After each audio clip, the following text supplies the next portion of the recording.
Hello everybody, I'm back to do another video correcting the test with you. So the same format applies. Get out this test, another pen that is not the color you did the test in, and we will start to self-correct. Pretty self-explanatory, the first question. Next, the rock. We know that sedimentary rock is layers that form over time of dust and dirt that press on top of each other. Therefore, the layers at the bottom must be first so the other layers can build on top of it. Thus, the most recent fossils are in A. Density. Carlos's object. We know that density is mass over volume. 450 over 50 is 9. So then you have 9 grams per centimeter cubed. I would like to use this graph in explaining the question 6. This one right here, because you actually can use it as a model. This is a 3-point question. And this also would get, if you drew this graph with the correct labeling and units, you would get 3 points. So as we know, we're going to get 1 point for the correct units. We're going to get 1 point for the correct numbering. And then we're going to get 1 point for doing the data in the graph correctly. Bar graphs must not be touching. That's why they are bars. So now let's look at question 6, and then I'll come back to the other one. You need to make sure that you use this data to fill out this table. 1 point for each column. So if you have the number 7 here, you should have 7 tally marks there. The Vietnamese way of tallying with the blocks, I would say don't do it. I mean, it's acceptable for me because I understand the way it is here and the way it's done. Please follow this format when tallying up the data. Now, you don't necessarily have to have that line, but I would just follow this strike mark idea.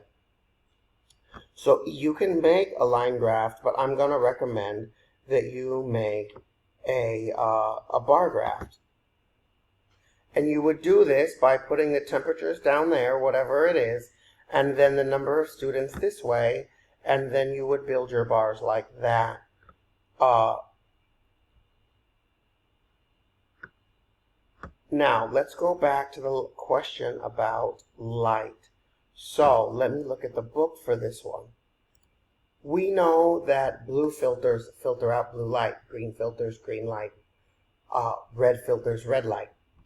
That is the answer for this question, because what actual light gets to the screen? And the answer is nothing, because we have white light, so that means that the only light that's going to pass through is going to be red light in your first filter. So it's going to capture everything else. Well, then the green light will filter out the red that's left, and then you will have nothing. So it's nothing or darkness here, and you explain your answer by red does red, green does green, so nothing would be left. Make sure that you give this question some thought, because there's male only, female only, and then both. You know, if you said something like hair growth, hair grows in both males and females. And then words like genital enlargement.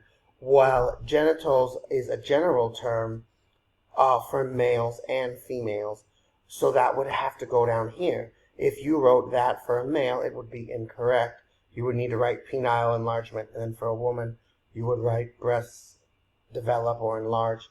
But for men, voice cracks, sperm produces, voice gets deeper, Adam's apple, which is the lump in your throat that goes up and down. Your shoulders will get broader. You will start to have wet dreams, or we also call that ejaculation.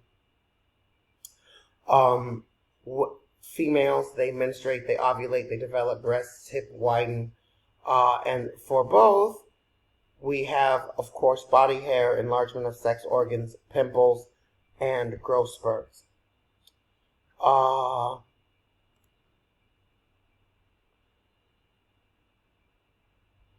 Everything looks good here. So now we're going to look at trends of the periodic table. I hope the one thing you know about this class is that the atomic number is going to increase, right? Helium has 1, and then as we go from left to right, we have 1, 2, 3, 4, 5, 6. So then we know that the largest atomic number is going to be radon, because it tells you that this follows the same pattern as the periodic table. So you don't have to remember. You just have to think of it going like left to right is the same as from top to bottom. And because we are studying and we are learning the trends, we know that with this particular group, these will increase the radius of the atom as we go down. When we're talking about the law of reflection, an incident is like the first thing that happens, and then the reflection is what is caused by the incident. This first ray on the left is always the incident ray. And once it hits the surface and bounces off, we have what we call the reflection ray. So the ray of incident is here, and then the reflection ray. So the angle of reflection is always equal to the angle of incident and vice versa. And the next part, it's asking you to write down one difference. Well, what do you see? You see that the smooth one is parallel, and this one is not. It's skewed, it's in a more random direction. So that is one thing that you can write down. The idea that the rays of the smooth surface are parallel. But make sure that you are specific in your answer, because it's saying reflects on rough and smooth surfaces, write down one difference. You can't just say reflects in a parallel angle. Well, which one reflects in a parallel angle? So make sure you're identifying the surface. Now we're talking about pollen grains in the microscope. Name the part of the flower that makes the pollen grains. You should know that. It's a reproductive organ. And the anther is the answer. The next one, this pollen grain is adapted to be carried by insects. Use the diagram to suggest an adaptation. Well, it's spiky. Spiky is going to help it stick to the insect. So there you go. Going down, let's see if there's anything else.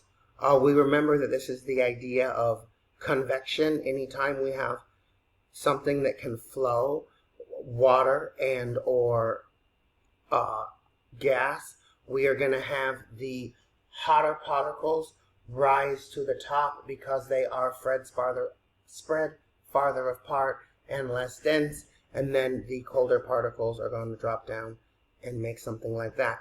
Now this is just, I was trying to figure out how to simplify this, but this is really something that you're going to have to know. We can look at, so we have calcium carbonate, the salt formed is calcium, so we know that that is a metal. What's left is nitrate. We have nitric acid, so it's we don't call it nitrate acid. Nitric acid, that's the answer. Sodium hydroxide plus an acid will produce sodium sulfide. Sodium is the metal, sulfide is the acid, sulfuric acid. Now potassium hydroxide, there's really no way to break this one down. This one is hydrochloric acid.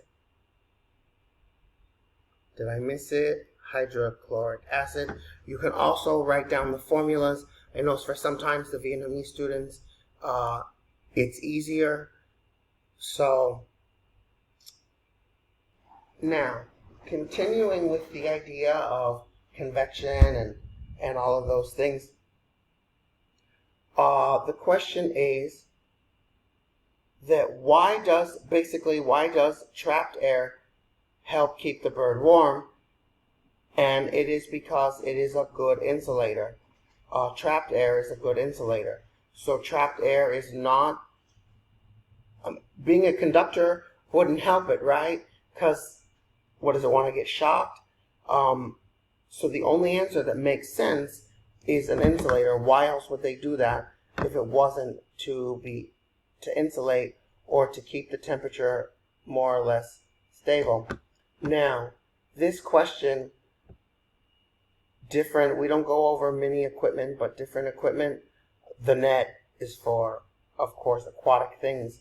We need to dwell, collecting ground dwelling. That means animals that live on the ground. This would work. And we did this earlier in the year, sampling. This is not a parallel diagram or a parallel circuit. It is a series circuit because we don't have more than one path for the electricity to travel. A is the amp meter, and this measures amperes. Now what is this? Now this has more than one direction for the electricity to travel. So that is a parallel circuit. So this shows a parallel circuit. V is voltage. This component measures volts. There you go. Reactivity series, not too difficult. And there you go. Let me know if you have any more questions.